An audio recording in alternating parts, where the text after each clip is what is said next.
Ayan. May gawa na naman tayo. Pag-post lang natin. No? Ayan. Ang tama na ito, power supply.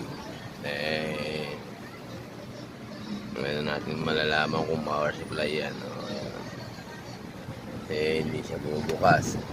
Ganun yung power supply. Ayan.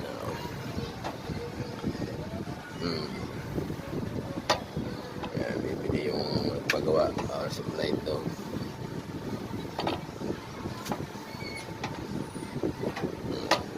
Paano ko malalaman power supply yan? Sa akin. Dahil dito.